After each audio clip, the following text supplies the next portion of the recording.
I want to welcome to the show, Dominic Done. Dominic, welcome. Thank you. It's so good to be here. I am so excited. I found you on Instagram and through another friend's podcast. And so I saw the title of your book and I thought, this is a book I want to read. And this is an author I want to talk to. Well, so welcome. It's an honor to have this conversation, and just hearing what you're doing, so vital, so important right now. Thank you so much. So your new book is called Your Longing Has a Name. Come alive to the story you were made for. What's the heart behind this book? Yeah, so this is a book that is written to help people flourish in difficult times. And the word flourishing, of course, conjures up all kinds of cultural connotations and maybe misconceptions.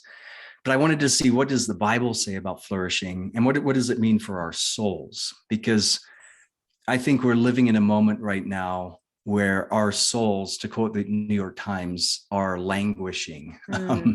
This is a time of physical, emotional, spiritual, mental struggle. And just looking at the stats, 75% right now feel overwhelmed by stress. Yeah. 3/4, 72% say they're exhausted. 68% of Americans say they feel defeated. And one that really breaks my heart, and I see so often, 48% of Americans feel hopeless. So we live in this moment where people aren't thriving, and they're beginning to admit it. Hey, I'm struggling, I'm hurting, I'm exhausted, struggling with sleep, struggling with rest, struggling in my relationships. And it's almost like what we're seeing and experiencing right now is a collective fatigue that goes even way beyond whatever's happening out there. I mean, there's a ton going on, war and Ukraine, and the pandemic that we just went through, and the rise of inflation. I mean, there's a lot happening externally, but on a deeper level, I would say something inside us is broken. Thomas More, he was a spiritual writer. He said the great malady of the modern age is loss of soul. And that's something we have to address, because our soul is everything. If our soul is flourishing, then nothing we go through can destroy us. But if our soul is crumbling and broken, then nothing we go through can heal us. The health of our soul shapes the outcome of our life. So I think this is a moment now where we do need to ask the hard questions. What's happening in the architecture of my inner space, my inner life? Is my soul healthy? Because if not, what is happening externally is going to affect us. But if we're rooted, if our soul is alive, if we're connected to the source of flourishing, then we can begin to navigate these seasons, I think, in a healthier way. So long story short, I wrote this book to help people address the contours of the inner life, and really to pursue God's heart for our soul, which is flourishing. Yeah, I love the tagline, to come alive to the story you were made for. You make the point that the very first thing that we need to do on this journey is to identify that we do have worth and value. But I find that it can feel like everyone else has a story, but life has passed me by, or I don't even know how to make sense of my story because I have this loss or this grief. What would you say to the person who feels like maybe their story is over, or it's not even going to be written? There's nothing really good or valuable about me. Oh, that is such a good question. And I think we are living in a moment where there is a crisis of identity. Yes. We're living in a moment where there's a crisis of value, of worth. And I begin the book by, first of all, laying out, here's the problem. It's a crisis of the soul. But the first step really in beginning to identify what's broken in us so that we can move towards healing is to understand that we are unconditionally loved and accepted. And typically the approach you'll see in books like this, where maybe they walk through different spiritual formation steps or whatever, is to approach it as, here's a path you have to follow. Here's some more rules you have to apply to our life. Here's the 1, 2, 3. And of course, there's something to that. Like, these are things we work at. They are disciplines, all of that. But I think we have to go a step deeper than that. It's why I like to call them not just virtues or formation habits, whatever. I call them gifts. These are 7 gifts that a good father has given to us for the flourishing of our soul. And I make the point in chapter 1, as you mentioned, that flourishing isn't something that you earn because you're driven. It's something you receive because you're loved. I think we have to start with that place of who we are in Christ. And the Bible makes our identity clear that we are his child, we're his friend, we're his righteousness, we're his handiwork, we're his joy, his delight, his body, his bride. I mean, the list goes on.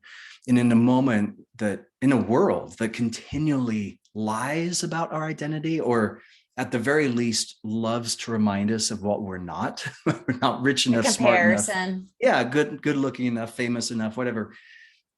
God says you are mine. You always have been, you always will be. Nothing can change that.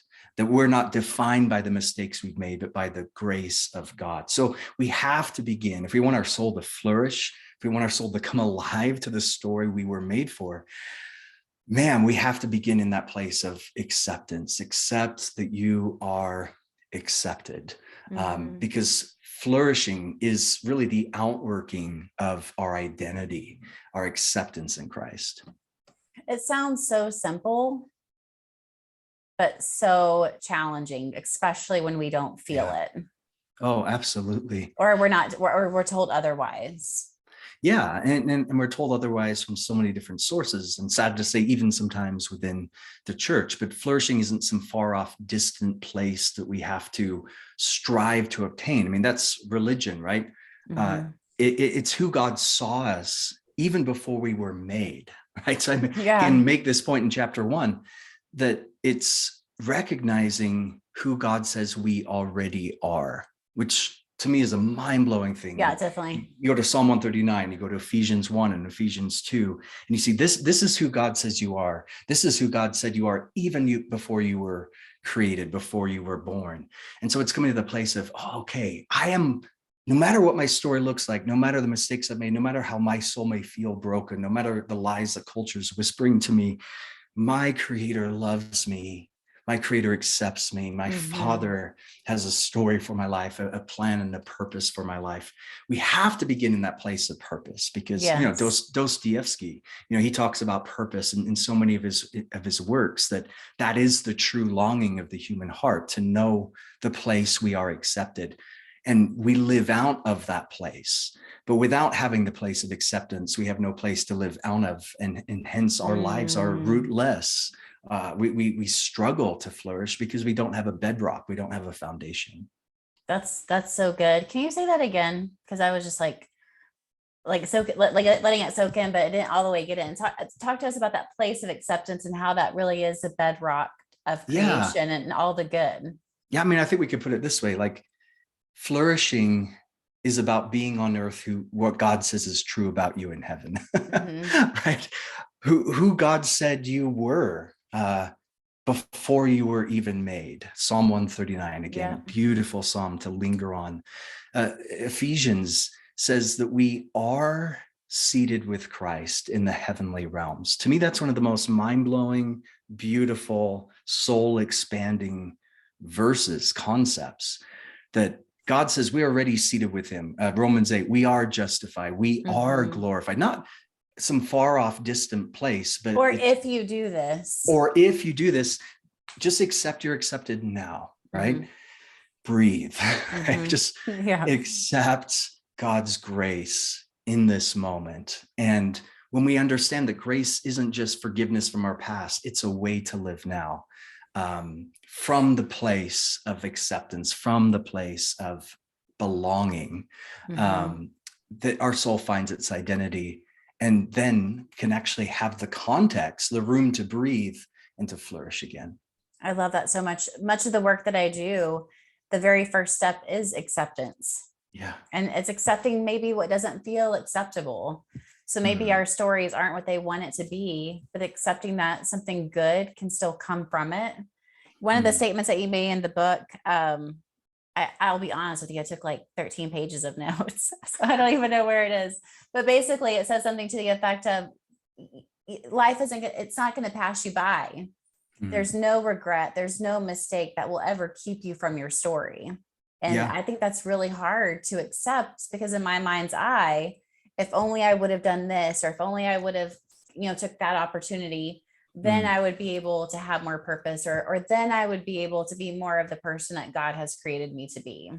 Oh man. Yeah. I mean, and this kind of ties into, again, the idea of calling, right? Yeah. And yeah, every story has its own chapters of heartache and regret and failure and missed opportunity and crippled hope, but none of that can revoke the vision that God has for you. It was, I think, a French writer who once said that if you want to cast vision for someone, it's not just by, describing in rote bullet points what they need to do or who they need to become. You're describing, and he's talking about fiction, the endless immensity of the sea, right? Mm-hmm. You capture a vision of how beautiful, of who God is and the story he's written for your life. Then that becomes your source. That becomes what drives you. And in our life, no tear is wasted, right? Every breakthrough begins with a breaking. And I make this point that, sure, we're coming out of a moment. In many ways, we're still in this moment where people's dreams were torn apart. Their faith was tested. So many people are struggling with doubt or deconstruction. They feel like their inner source of strength was depleted. And yet, what the life God calls us into is, rather than just giving up, we can reach into our soul, we can stand again, because that which is called cannot be silenced. And I think a wounded, limping faith is the most resilient and beautiful of all. And that really is flourishing. One of the points I make in the book that I think is so key to understand when we hear the word flourishing, because culturally we define flourishing as, you just got the bigger house or the better spouse or the faster car or whatever. It's all externally based, right? And yet the vision for flourishing that God gives us in his word is so much deeper than that. It's our soul alive, bursting with hope and possibility and wonder, even in the midst of the pain, even in the midst of the heartache. God's presence is there. And, I kind of trace out this, I don't know, for lack of better terms, a theology of flourishing. We see this from Genesis all the way through the book of Revelation. God's intention for our soul was to flourish. In fact, when God created male and female in the book of Genesis, he makes man, Adam, takes one look at him and he's like, I can do better than that. And that's when he made woman, right? But then Genesis 2:7, it says that God breathed into them. Yeah. And their soul became alive, right? Through the breath of God, their soul came alive. Shema, right? Isn't that? Oh, it's so beautiful. So you have the word living, which is translated in the Hebrew as flourishing. It's actually a word picture of a flower bursting and blooming with color and life. So his soul, from Genesis on, God's intention was, I want your soul to blossom and bloom. How? It was through the breath of God. The word breath is ruach. It's the word spirit, breath. It's the same word in Hebrew and in the Greek language, actually. So our soul came to flourish through the breath, the presence, the spirit of God. And that's his intention. That's his heart for us, that no matter what season we're walking through, God desires to fill our souls with life. It's what Jesus spoke of in John 7. He said, if you believe in me, come to me.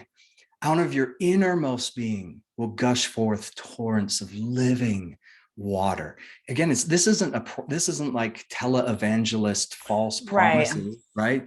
This is you, the true you can be bursting with spirit, life, hope, possibility, even if everything around you is collapsing and falling apart. That's the story we're made for. That's the life we were called to live. And that's for everyone. Yes. No exceptions.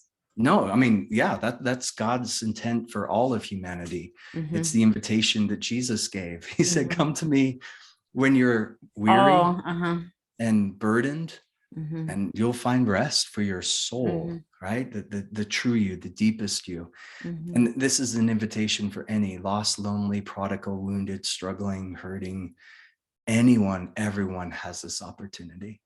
I've had clients say, it just feels like on the great assembly line of life that God looked away when I passed by. So everyone else has purpose. Everyone else has gifts and callings. but me, somehow I got left behind, left out, Mm. and here I am feeling really lonely and confused and lost. Yeah. And I hear that so many times. The stats I started with, about 48% feeling hopeless. Yeah. Another stat, 67% feel lonely. Yeah. We're in a pandemic of loneliness in our nation. This fueled by, of course, so many things. And that was before COVID. That was before COVID. I mean, it's fascinating to me how we're more connected through technology than ever before, but we're also more lonely and isolated than ever before. How does flourishing then lead us to maybe build those connections to remedy loneliness and isolation? Yeah, so I have a chapter there just on friendship. Peter uses the word mutual affection. So this would be a good point to mention. So in the book, I share 7 gifts that God has given us towards the flourishing life. And it comes from 2 Peter chapter 1. And I use that passage because Peter was a soul that burnt out, that was discouraged, that almost threw in the towel, that made some serious mistakes.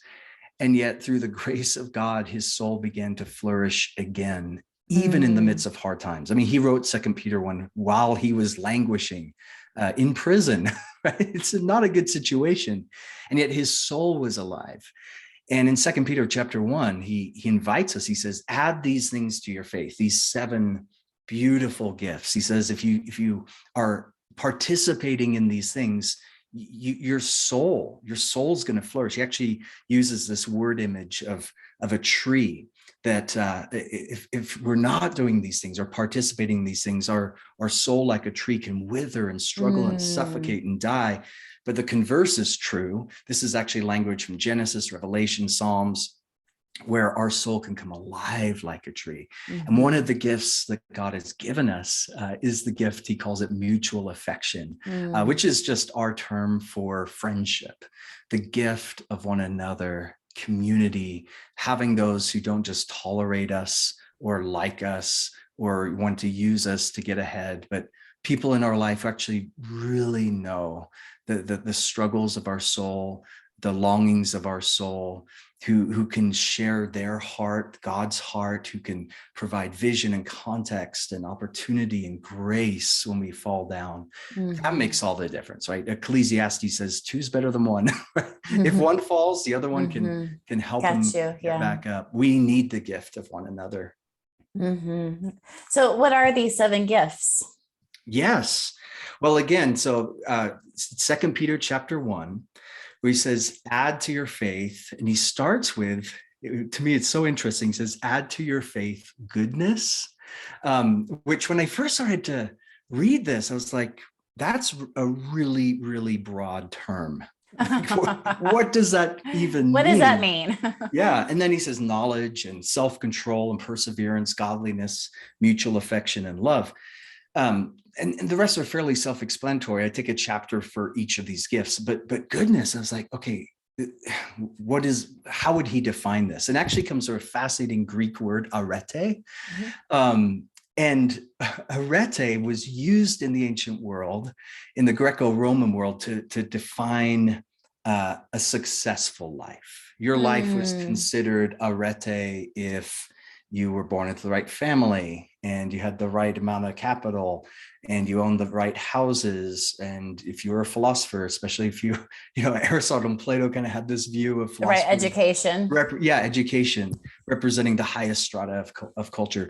Again, it was all very externally based. And yet the way Peter uses it is not so much to describe how our outer life is going, but rather our connection to the source of goodness. And to me, this was so liberating and so beautiful. It's Psalm 73, verse 1. Truly, God is good. It has echoes in here of Exodus 34, where God says, I will cause my goodness to pass by you, Moses, as Moses was hiding behind a rock and had to shield himself because the glory, the goodness of God was so immense.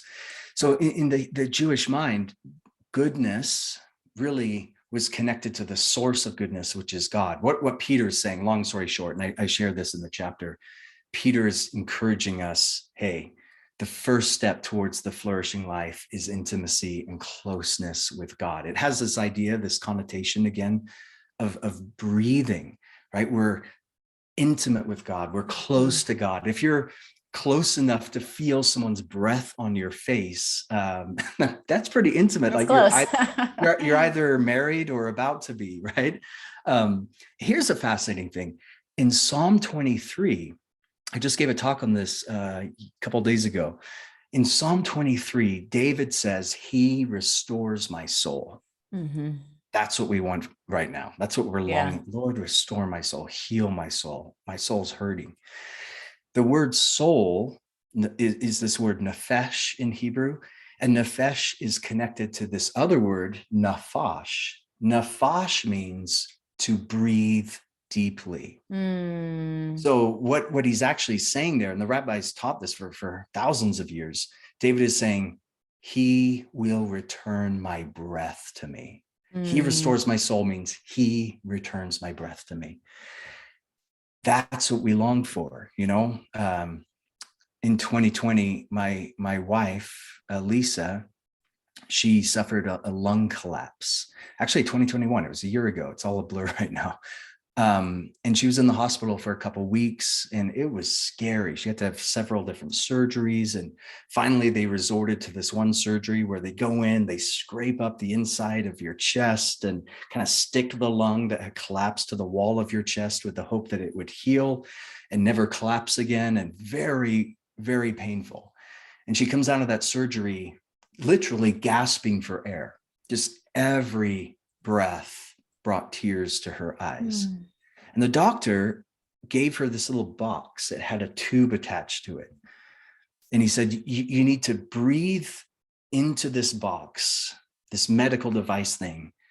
Do this several times a day. And then he said, the deeper you breathe, the more you will heal.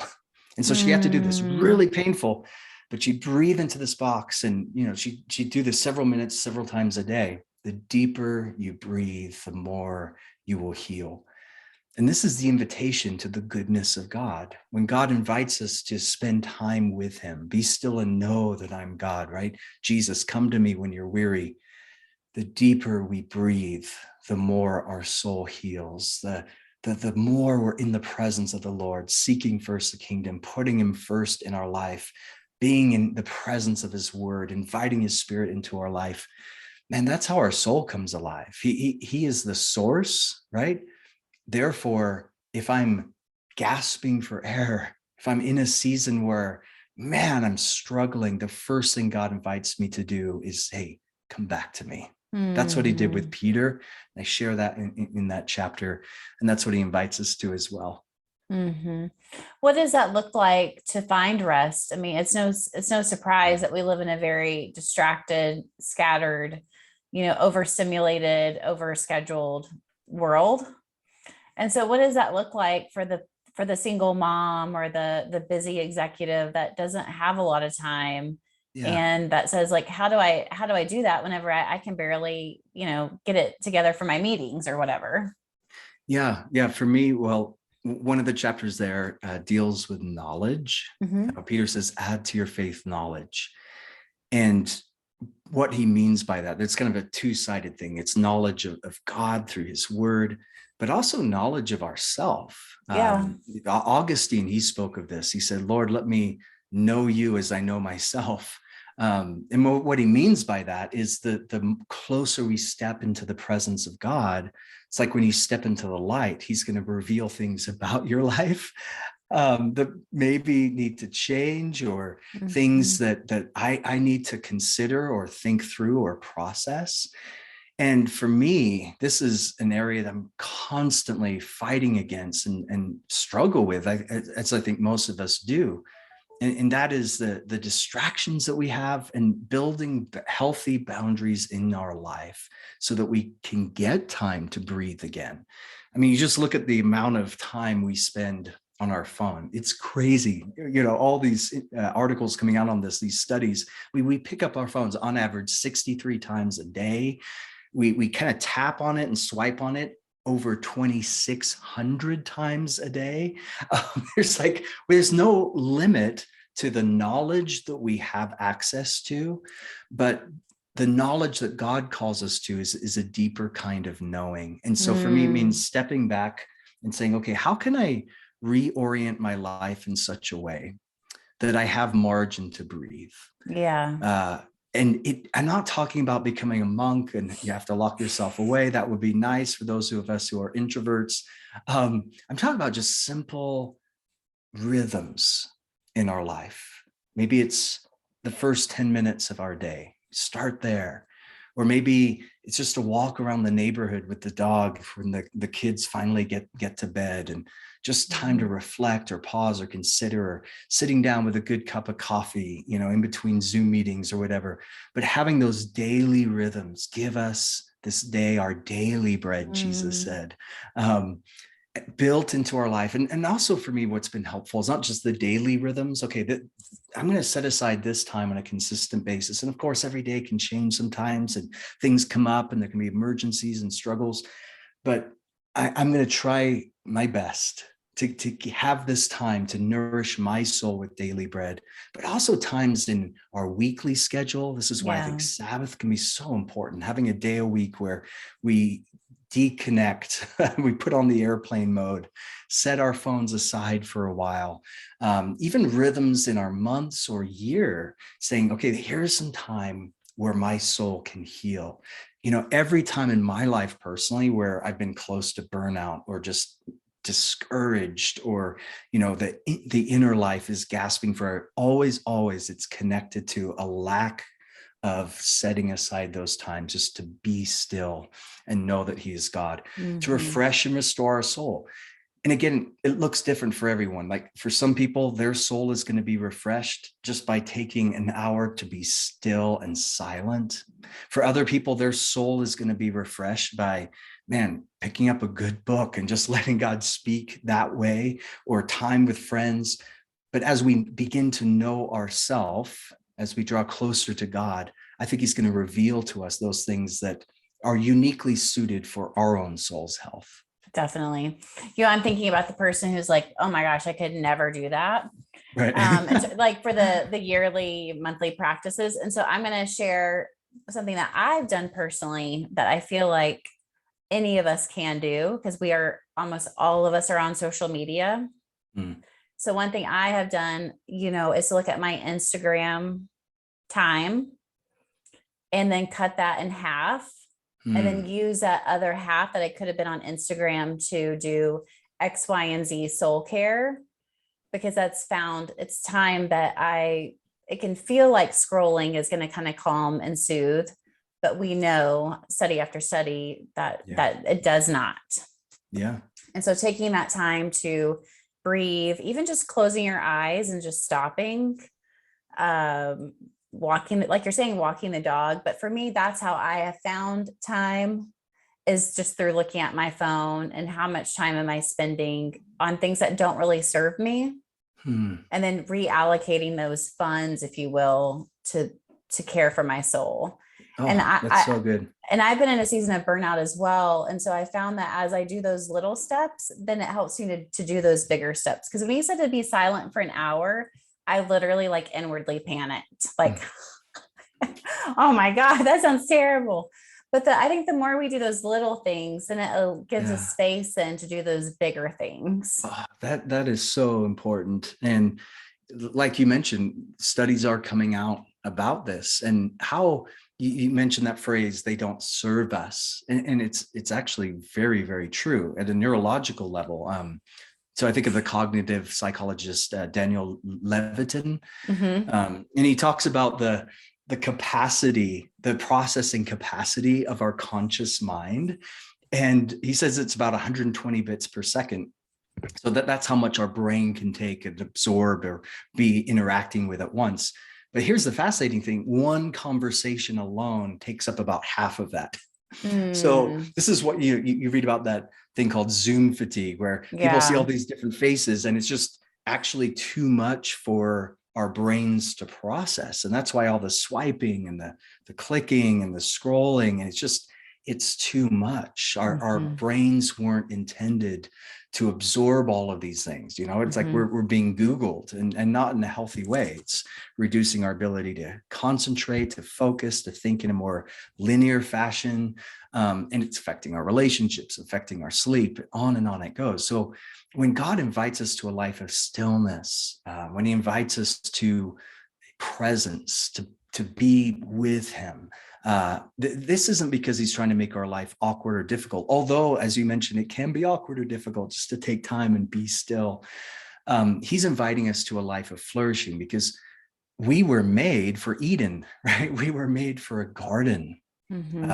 And it's why the book of Revelation ends with kind of a recreation of Eden. We were made for that soul expanding intimacy and closeness with our Creator. And so those things that are distracting us, I love just how practical that is, taking, that amount of time, cutting it in half. There's something I still need my real time, my yes, Instagram reels. totally. And there's something that happens every Sunday. It's interesting that it usually happens right around when church occurs. I get an alert on my iPhone. It tells you your screen time for the week. I don't Isn't like that depressing? Yeah, it's so convicting. It's so shaming. You're there in church. Step you're on the like, scale. oh my gosh, I did what? How many hours? But it's actually really helpful. It's a good soul check, right? Because all of these things are connected to the life of the soul. And it's one of the things I unpack. We are integrated, holistic people. We often like to bifurcate our soul life, which we erroneously sometimes assume just means our spiritual life, right, from our physical life. But in the Bible, soul, spirit, heart, like all of these terms all together, our physicality is sacred. All of it, our mind, our neurons, our capacity to process, like all of these things are holistic. In fact, the word holy in the Bible means just that, to be a whole person. That's what God is calling us to. So all of these things, these distractions and opportunities and tech and our busy schedule, it's all connected to the life of the soul. And one reason our souls are gasping for air is we're not giving it room to breathe. Yeah. And I think that phone is actually like a really good monitor, looking at that screen time. And one thing I've done with myself is to be like, you know what, like my screen time was really up. And instead of using that as a place of shame, I'll often say, I wonder how I was really doing this week. I bet I was struggling more than what I realized. Yeah. I bet this week I need to be a little bit more intentional about carving out my morning quiet time, or maybe like I need more rest, because I need more and more rest than what I really realize. So true. And I feel so guilty for that. I feel like I should be doing, I feel like I should be like performing more. And so it's so hard to take that break. But I think using that screen time, it's very simple, but it has been very illuminating of like, okay, let's flip it and say, well, actually, maybe I need more than what I'm offering myself. Totally. I mean, Blaise Pascal, the philosopher, this was years ago, and how prophetic. He said, man's unhappiness springs from one thing alone: his inability to stay quietly in one room. Yeah. How true is that today? Oh my gosh. TikTok land. Yeah. And he was onto something there. There is our minds, our souls, our hearts, all of it is really struggling, I think, to breathe in the life that God has for us because of the sheer amount of distraction. And yet, a practice I'm trying to do, every day is taking time to recenter, reorient my mind, my heart, my soul, and not just having those set times to be with the Lord, but I think it's wise too to have set times saying, okay, this is my social media time, right? Yeah. This is, the hour a day that I'm going to devote to emails or whatever. And that really helps our souls and our mind focus and be in a place where we can receive what it is that God's wanting to say. I love that. And it's not painful like what your wife went through, but it is painful because it goes against our nature, right? Paul says that, like, I don't do what I want to do. And there is that tension of like, but I just want to veg out. I just want to eat too much. I just want to drink too much. I just want to watch too much Netflix. And actually caring for the soul, it's quite hard. Yeah, it is. It is. I mean, it's like gardening, right? It's a metaphor that I kind of return to throughout the book. It takes some, roll up your sleeves. You're going to get your hands dirty at times. You're going to have to confront some of the shadows that are there, some of the unhealth that is there. Sometimes we just want to leave the soul alone because we're afraid of what we may discover when we pull back some of those layers. But as we do the soul work, and it is soul work, it's also tremendously life-giving and freeing and beautiful. And it is the key, I think, to navigating these tumultuous, difficult, painful, lonely times in such a way that can lead to flourishing, to becoming the kinds of humans that God originally intended us to be and is calling us to be. Yeah. So what you're talking about isn't behavior modification, but really soul transformation. Mm-hmm. Absolutely. And there's a huge difference between that because, again, behavior modification, the emphasis so often can be on here's a legalistic set of rules that you need to apply in order to become whatever. And again, there is a place for discipline. I talk about that in the book.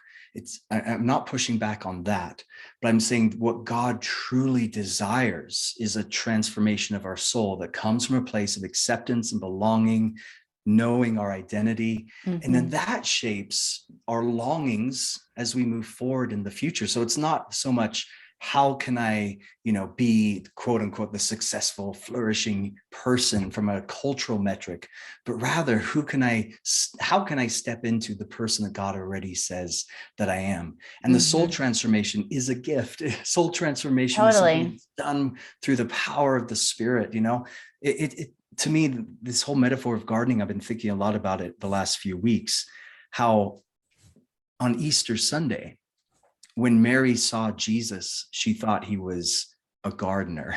And it's like one of those verses that I've often just read over, like, oh, maybe she's crying. She can't really tell, whatever. She wasn't expecting Jesus to be there.